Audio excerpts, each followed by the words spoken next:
Welcome to Transcendent Leadership. We bring together top leaders and experts to share their unfiltered truth about the journey to self-actualization and the path to heart-centered leadership. You'll hear raw lessons, learn ancient wisdom, and practical steps to rise to your fullest potential. Now is the time to walk into this new paradigm of leadership. Let's transcend together.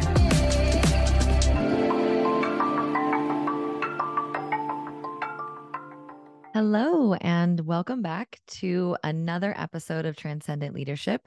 I'm your host, Carissa Johnson.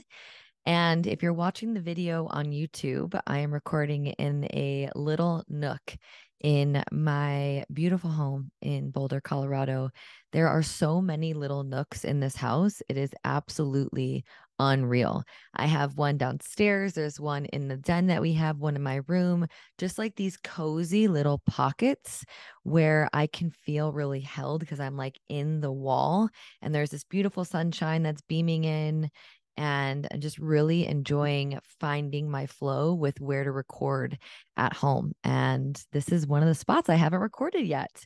So this is exciting to be in this exact energy and space with you here right now, feeling just an enormous amount of gratitude for life and for its unfoldings and the things that are happening in life. And when I was thinking about what I wanted to share on the podcast today, it was sparked by this gratitude, this appreciation, this ease with which I'm feeling in this moment, which isn't always the case. You know, if you've been listening to this podcast for a while, then you know about my journey. And if you're new here, welcome. Would love to know if you're new. Let me connect with you on social media, on Instagram, and just let me know what you think about the show. And getting to this place right now where I feel like I'm in a lot of space of ease and peace and joy feels really fucking good. Like it just feels really good. And I think sometimes we forget that life is filled with seasons. There will be seasons of massive growth and expansion, seasons of stress and scarcity. And that doesn't mean that we have to be on this roller coaster of life. I know a lot of people kind of refer to life as a roller coaster, but for me, that feels so extreme, like lots of highs, lots of lows. I'm really looking for the river to just lay back, coast, guide, just really allow myself to be taken by life and just stream down the river with ease and grace in a steady path and pacing. And, you know, with this same thread, I think that part of the reason why I'm able to be at this point right now is because of the difficulties. It's because of the challenges that I have faced. It's because of the lessons that I have extracted. It's because of the medicine that I've received from all of the ways in which I thought I was being punished, but I was really being prepared and I was really being positioned to be in my power, to be in my highest light, to be in myself.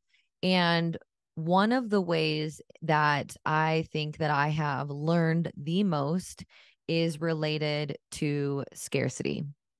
I don't know about you all, but I have seriously, and sometimes I've just been adopting a Western accent. So if you're here for the journey, you're here for the journey. But sometimes I have seriously been having a hard time because scarcity was so deep in my veins. It was so deep in my veins. My parents grew up with a lot of financial difficulty. And then I grew up and can really understand the core wound around not feeling enough, not having enough, and just really experiencing the majority of my life in a stress response, in a survival response, in a absolute state of scarcity. And the funny thing is, it's unrelated to how much money I had, because there were moments in my life, I think not last year, but the year before I had, or actually last year as well, I had 6 figures cash in my bank account. And yet I felt so scarce. I felt like something was going to happen to me. I felt like it still wasn't enough. Even though it was a significant amount of money, I felt as if it wasn't going to continue. And there was all of these fears that were coming online that I thought would have gone away if I had more money. And so I really want to talk about scarcity, and I want to talk about money, and I want to talk about wealth and really being in open to receivership and kind of the lessons that I've learned over the last several years of working on scarcity, working on money, and even in a way, not even working on it, but allowing myself to be shown and be revealed to me where my patterns are, where my blocks are, where there are places in which I was not trusting God. I was not trusting the divine to be provided for. And this season I'm entering into feels so important, which is why I wanted to kind of circle back before or as I continue to step into the season, as I continue to share and evolve, because I want my generosity to match my prosperity. I, in the past, have really lived from such a place where I was really selfish with the money that I was making, not because I didn't want to be generous. I think that people are innately good and we do want to give back, but I was giving back what was left over. I was giving the crumbs to organizations, to things that were important and meaningful to me, even to my savings or investing. I wasn't really allowing myself to divvy up, to manage my money and my wealth and my income in a way that demonstrated my abundance. And as I continue to build up my bank account and my capacity and my prosperity, I want my generosity, and not even just financial generosity, but all generosity, to match my prosperity and even maybe exceed. Like, I want to continue to give back. And yeah, I've just really been reflecting on this a lot more.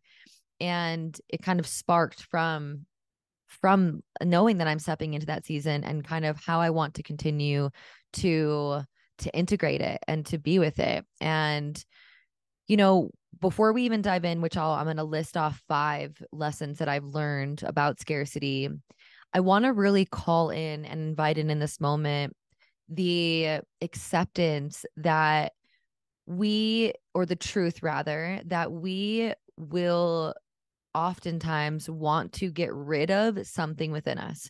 We want to get rid of the negative emotion. We want to get rid of the fear. We want to get rid of the person. We want to get rid of scarcity.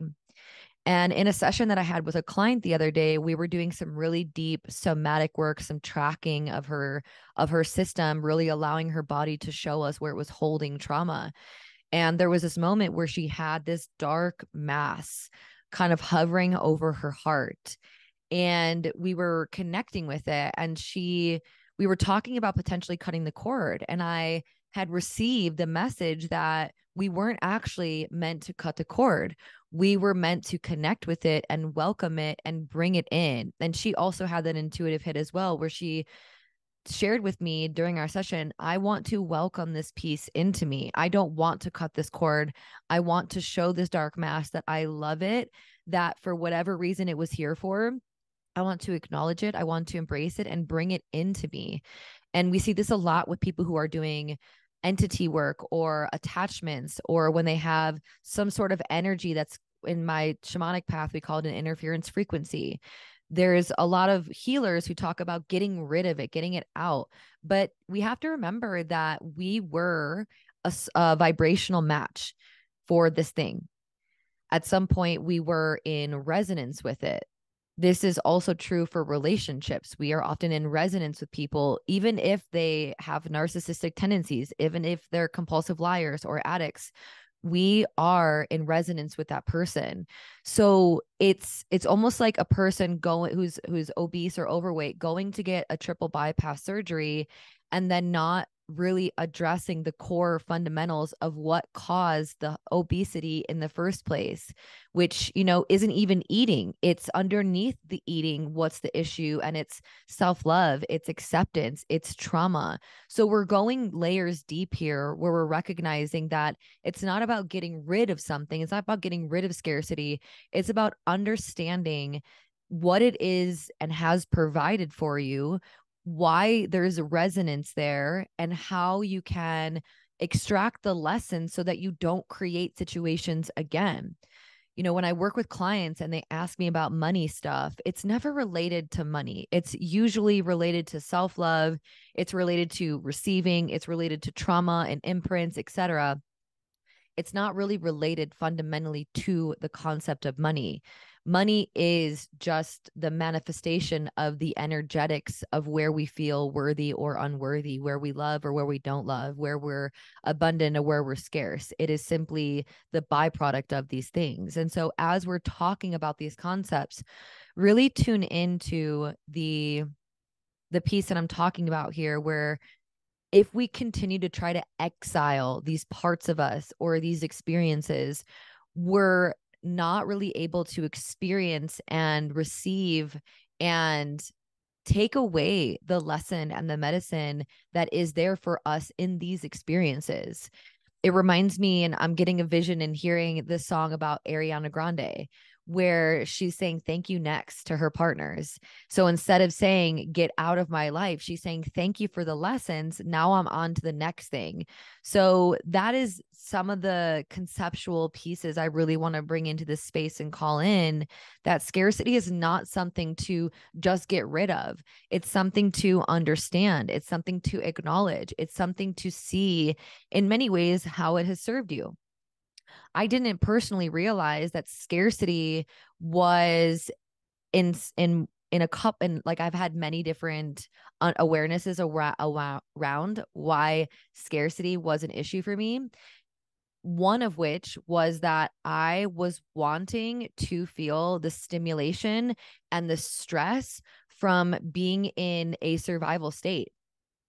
I talked about this a couple of weeks ago, maybe even a month or so ago, around safety being boring and how I thought that safety and peace and ease was boring. And so I would make so much money, and then I would all of a sudden find myself in a place of scarcity. Not that I spent it all just like frivolously, but I would invest it, or I would do it too quickly, or not really pay attention. Or even if I had the money in my account, I would still feel scarcity because I wanted subconsciously that spark, that friction, to spark the fire within me to go after things, to will, to kind of force myself into this position where my back is against the wall and I don't have another option other than to go.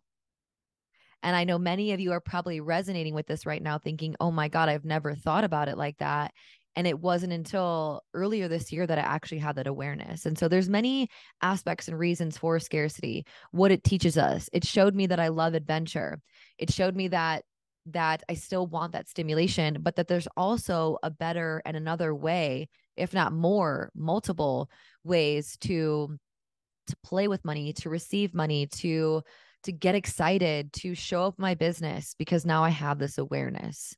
So the 5 things that I have really learned about scarcity are going to seem maybe simple on the surface, but at the end here, I really invite you to pick one and go super deep with it. Ask yourself questions along the lines of, how does this resonate with me? Where has this shown up in my life? Where have I been denying this truth? What is really important for me in this next chapter? What am I really willing to allow myself to feel in order to integrate these lessons and start to apply it and integrate this? Because if you're just listening to these podcasts and not necessarily doing anything with this wisdom or reflecting on it deeper or creating spaciousness for things to land in your body, then it's like taking a bite of pizza and then not digesting it. It's like, that's where the yumminess is. That's where the juice is. And apparently Spirit has a bunch of metaphors and analogies for me today because I just keep getting a lot. Okay. So number 1 is something that I've already mentioned, but I want to go a little bit deeper on it, which is that scarcity is not about money. It can show up in your relationship with money.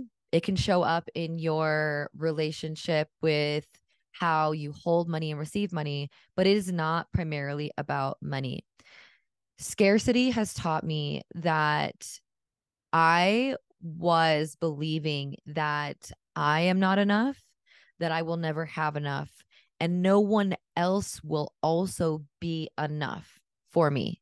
So, whether that's in partnership, whether that's in my coaching relationships, whether that's with my parents, it has shown up for me in a way of seeing the world through the lens of scarcity, seeing that the belief system that was operating was of not enough.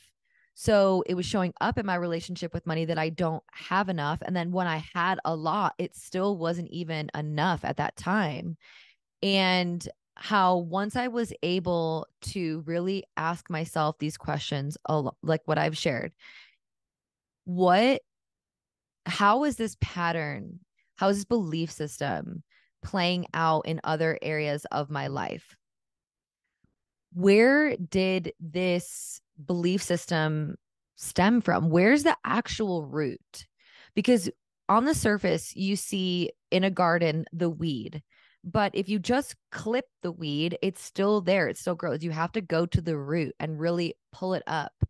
And so as I've continued to learn about trauma and imprints and the depths of which we start to create our personality and our perspective on life, I realized that there were some parental challenges that I faced growing up where, you know, whether this, how true this is for me or not is irrelevant, but just wanting to present that if you grew up with a mother or a parent who wasn't providing a lot of nurturing or who wasn't attuned to your emotional needs and responses, you will constantly be yearning and reaching for the mother's breast and milk, for attention, for love. And even when you receive it, it's not satiating because you were never attuned to as a child and satiated with your mother's nervous system and her nurturing and her love. And I do think because of my parents' own trauma that this was likely an issue, that my parents really weren't able to show up for me in an emotional way because they were navigating their own trauma. They were navigating their own issues. And so this often will build up the high achieving archetype because there's constantly a yearning for more adventure, for more money, for more experiences. And some of this is not bad necessarily. We all have the desire, or many of us have the desire to experience life to the fullness. But at what point are we allowing ourselves to be in a state of peace and satisfaction, even when we're not in contact or we're not experiencing those things? And that's a big distinction. So one of the lessons that I learned, one of the main ones, was I thought that the more money that I made, the less problems I would have. I thought that the more money that I made, the happier I would be. I thought that the more money I made, the more peaceful I would be. And I don't agree with the philosophy that money doesn't make you happier. I think that money can create experiences and situations that contribute to your happiness, contribute to your freedom.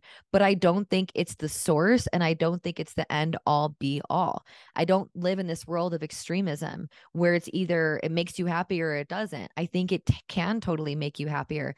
I think giving my parents money and being generous, that makes me happy. When I have money, I can do that.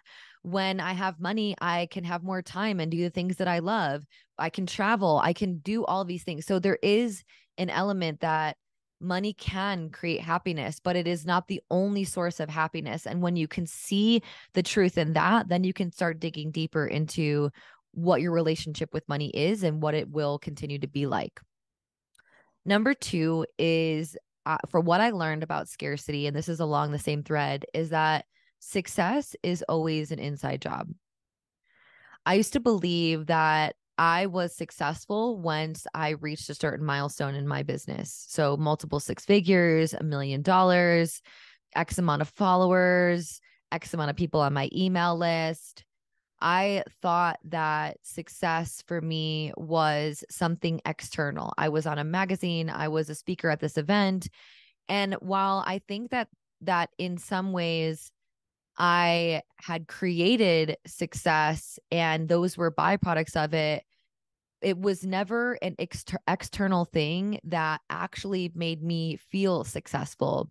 It was the joy and the pursuit of getting to the place where I landed in that experience, or I had that thing.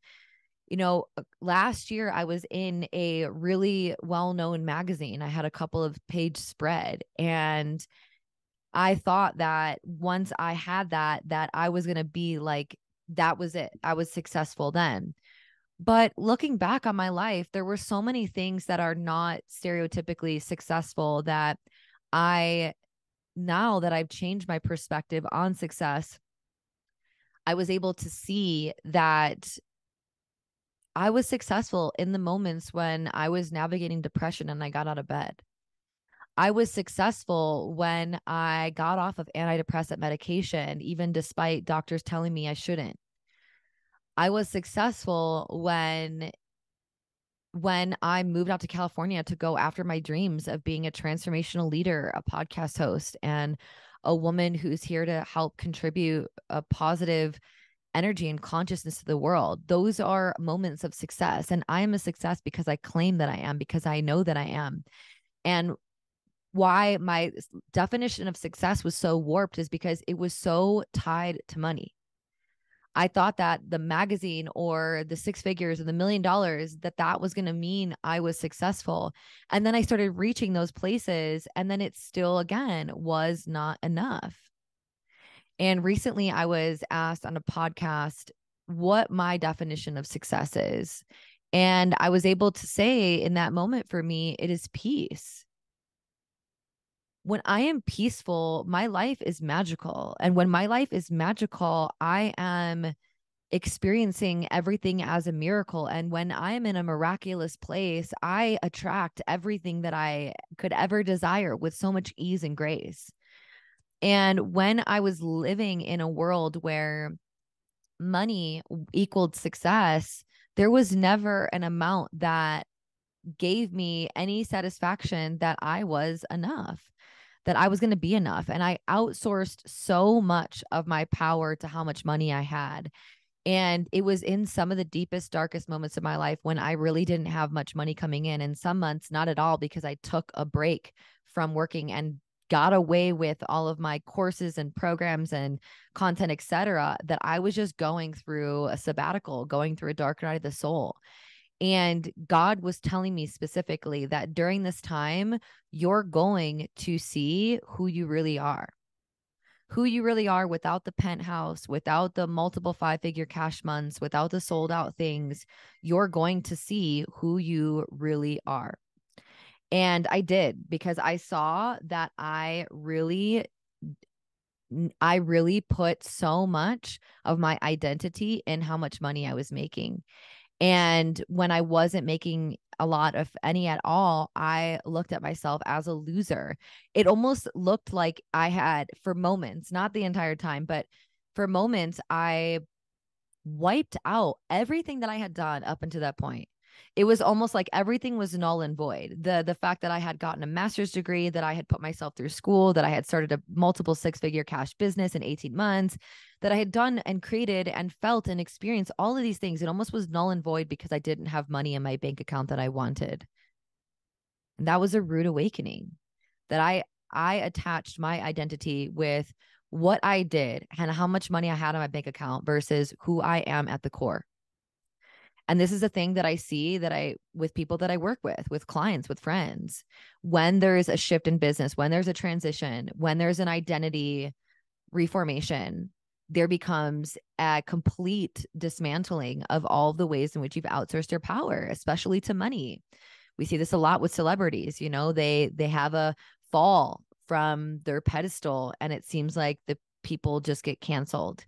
And so when it comes to scarcity, I was taught this lesson because I was absolutely in a place of survival and scarcity. And yet I was able to really still see life through the eyes of God. I was able to see and hold the perspective that even when I'm trying to survive, I'm still successful. I'm getting out of bed. And I really reframed my entire narrative around what that means and what I'm going to continue to allow it mean moving forward. Number 3 is a hard one because it still comes up for me.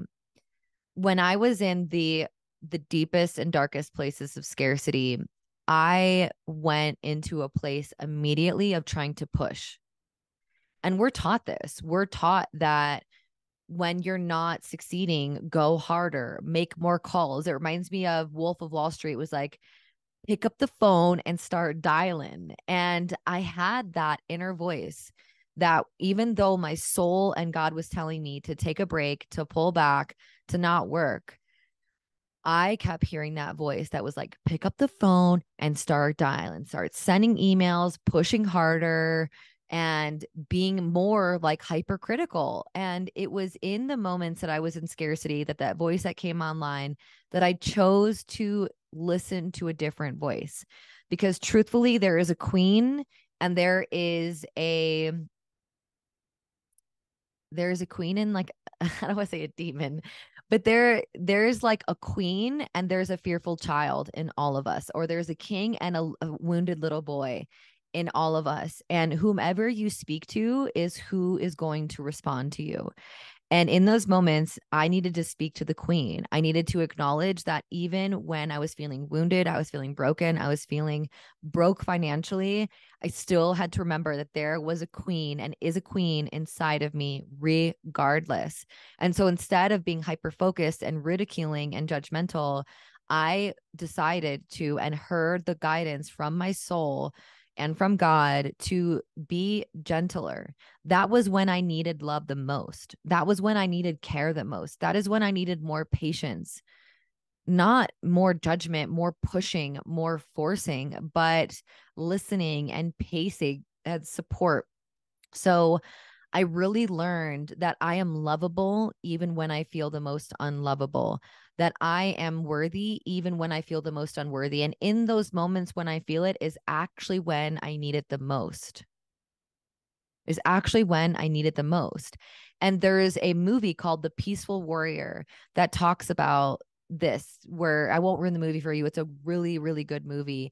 And in the movie, there's a young boy talking about how the people who we feel deserve the love are undeserving of love are actually the ones who need it the most. And it was in those experiences that I remembered that. So scarcity taught me how to love myself when I feel like I have nothing, and how to notice that in the moments when I have nothing materialistically is actually when I have everything, and is actually when I have a blank canvas to create an entirely new life. And that the world gets to be my masterpiece because there's a space for me to recreate. Number 4 is so profound. So profound. Number 4 is understanding that when you're in a space of scarcity, when you're wanting more money, when you're believing that you're not enough and that scarcity is showing up in a way of like, you're not enough or the people around you aren't enough, because that really showed up for me. It was kind of like I looked at everyone as if they weren't showing up for me enough. They weren't calling me enough. And it really wrecked all of my relationships because I was viewing them in the way that I viewed myself.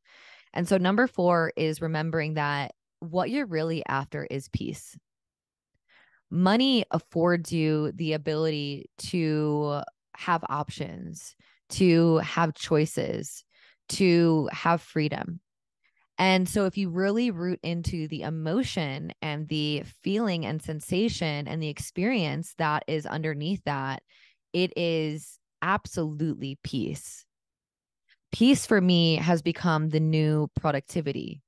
It has become the new gauge of how successful, how happy, how good I'm doing in the world, is how peaceful I feel in every moment, in the midst of a client issue, in the midst of confusion, in the midst of yearning for a relationship, in the midst of whatever.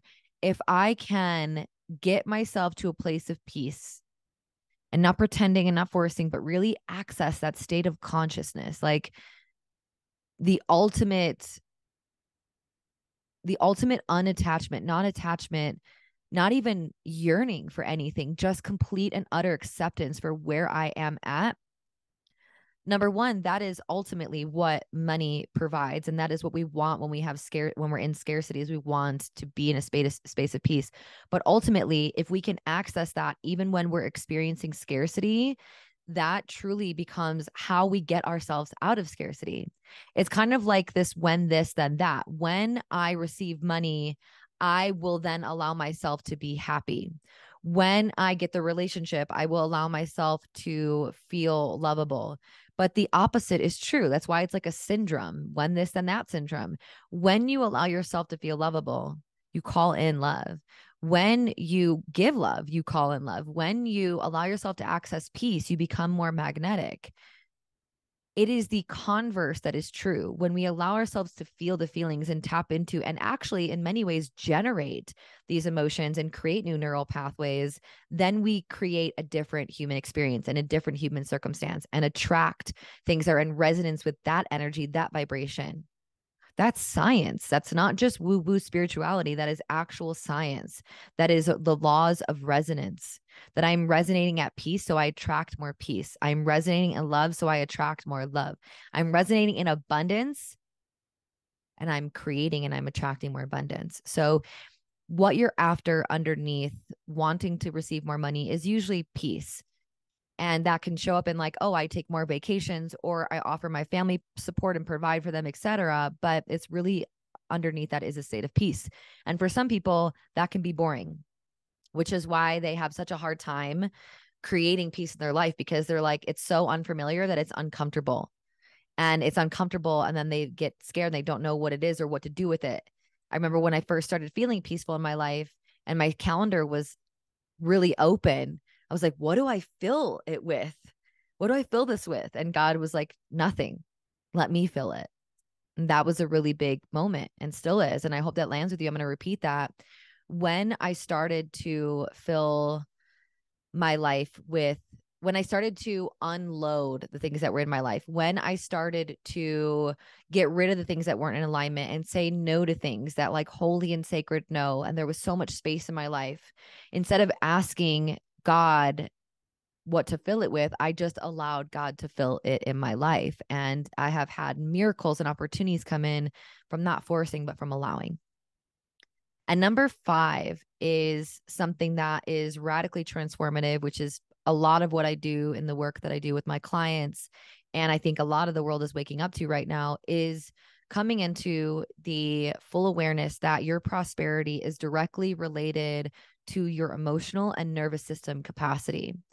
It's like a thermostat. If you put the thermostat at 78, no matter if you open a window and it's hot or cold out, that thermostat is going to fluctuate and go back down to that temperature. So that's your capacity. That's your emotional capacity. That's your nervous system capacity.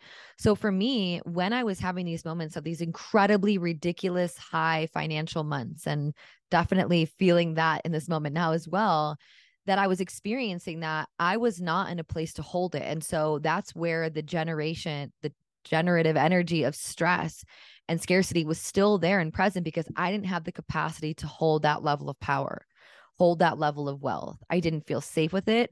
I didn't feel like I could manage my emotions around how do I spend it? What happens if I quote unquote lose it, or I invest it wrong, or something happens to it? I was not regulated. So the way that I received the money was also the way that I spent the money. And the way that I spent the money was also the ways in which I attracted more of that same exact energy. So if you're attracting from a place of scarcity, the way that you hold it will also often be scarce.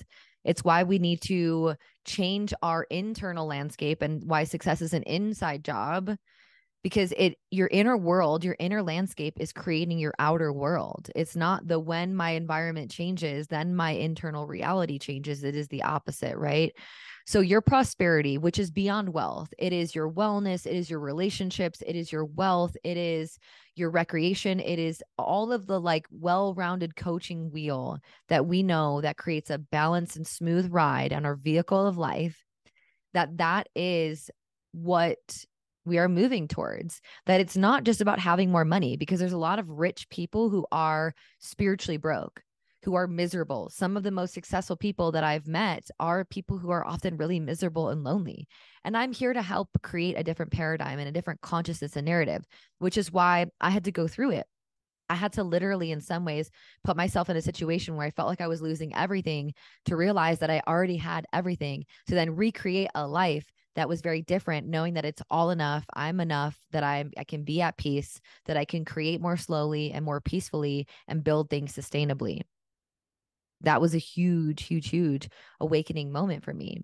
So your prosperity, the well-roundedness of all of your life, has everything to do with your emotions, the way that you manage stress, the way that you are able to allow yourself to release emotions, evoke emotions, process emotions, be seen in emotions, like all around emotional intelligence, as well as your nervous system's capacity.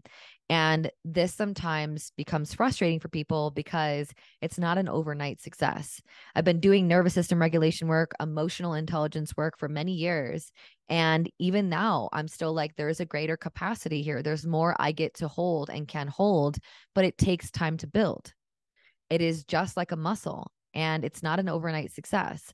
And so these 5 steps to 5 figures, only create more disillusionment, only disconnect us more from ourselves, because we're looking at other people's blueprint and we're saying, oh, well, that worked for them. And many maybe can work for you, but is that your actual way of being? Is that your truest essence? Is that the way that you want to build your business? Is that actually something that you can hold right now? Because if you can't, that's what creates the roller coaster of life. Is you have these really high highs and then these really low lows. And that is not the kind of life that I think we're meant to live. I think we're meant to live in a more grounded, peaceful, happy state. And that's what transcendent leadership is really about, is about leading yourself and leading those around you to the power of truth through soul and heart wisdom, to an evolutionary process that is calling in more than material success, but spiritual and soulful satisfaction that is led by the divine, by thy will, and really letting go of the way that you think it needs to be to allow life to bring in the blessings of that what is actually meant for you. And it may look different and it may not be exactly what you thought you needed, but it'll be on a soul level what you exactly wanted. And this doesn't mean that you let go of your goals and ambitions and desires, but it means you soften in how they come in and when they come in and what exactly it looks like, knowing that there is oftentimes magic and unfathomable, ineffable experiences that you try to construct with your mind, but can only truly happen from the divine and from really surrendering and releasing. So when you're experiencing scarcity, or when you're experiencing any sort of difficulty in your life, I want to invite you to remember that it's not just simply meant to get rid of, but something to really reflect on and what it's provided for you, and maybe ways in which it's kept you safe, so that when you move out of it, you can stay out of it. You can be sustainable in your growth and areas of improvement. And so take one of these 5 lessons and dive deep into them, knowing that it's not about money, that success is an inside job, that pushing through doesn't heal the wound. I think I didn't say that actual title for that one, but that was it. Number 4, what you're really after is peace. And number 5, prosperity is directly related to your emotional and nervous system capacity. I feel a strong one for number 5 for many of you, because you're high achieving people. You want to create success in the world, and knowing that your greatest success will come from the way that you hold your emotions and your nervous system is paramount and first and foremost in any sort of endeavor you want to take on. So I'd love to know what you think about this episode. If you'd be so kind to share this in your stories, in your emails, or to a friend in a text message. And please give us a rating and review on iTunes or Spotify so that we can continue to get these messages out to the public. It would be so grateful. and special to me if you could do that. And I will see you next week. Bye bye.